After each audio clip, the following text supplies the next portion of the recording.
one thing I do know about you know the hot stove. Mets of course went out, uh, signed Justin Verlander, 2 years, $86 million, $43 million a year. There's the vested option year, that's worth $35 million. Um, you know, it's definitely a big contract. Um, they still have plenty to do though, as far as the free agent period goes. They still have a lot of needs that they could definitely address. We'll see how much Steve Cohen actually does want to put towards the basically the ironically named anyway, Steve Cohen tax. Uh, but they need to possibly replace Brandon Nimmo if they don't re-sign him. And that's going to take some money. Uh, and honestly, if I'm the Mets, I start throwing some of that money that you've given to Verlander, that you've given to Max Scherzer, that you've given to Francisco Lindor. You start taking some of those numbers and you start throwing them at the guys who you've actually brought up through your system. The guys like Brandon Nimmo and eventually Pete Alonso and some other guys as well. Those are the big two coming up.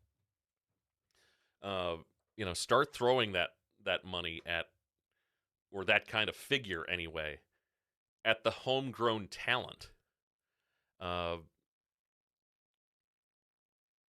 They've almost completely flipped the script as far as New York baseball goes.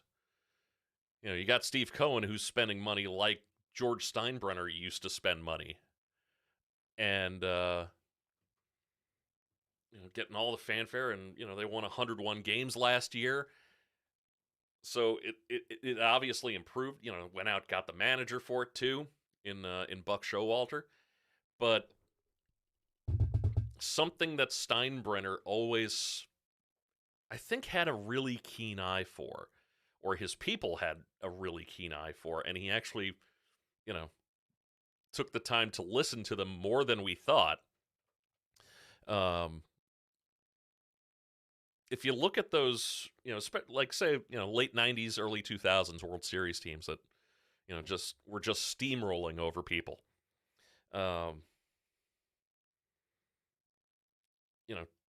George signed Jeter to a big deal. George Steinbrenner signed Bernie Williams to a deal and made sure that he was taken care of. He signed Mariano Rivera to a deal, made sure that he was taken care of. He signed Jorge Posada to a deal, made sure that he was taken care of. Andy Pettit, the list goes on and on. As far as like guys from those Yankee teams, and the thing that they all have in common is that they were all homegrown. All homegrown guys. Did they go out and get big name free agents? Sure, absolutely. Giambi, A-Rod, made the trade for A-Rod. They were never a team that didn't take a risk with a free agent, don't get me wrong, but they always found a way to pay the guys that they raised. They paid their own guys.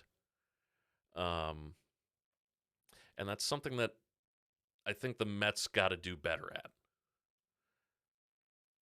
Because I look at other teams, and I look at and this isn't just a Steve Cohen, like they did this, the Wilpons did this. I'm hoping Steve Cohen kind of breaks this cycle of where they don't pay their homegrown guys. You look at a guy in Zach Wheeler with the Phillies, and to be perfectly honest, whenever I see Zach Wheeler playing for the Phillies, I think, man, he should be in a Mets uniform. Like they never should have let him go. They should have paid out, and I know that's not Steve Cohen's responsibility. That happened with the Wilpons, but I mean, overall, the Mets have been a team that just haven't done enough to keep the guys that they raise in their farm system with the team for their entire career.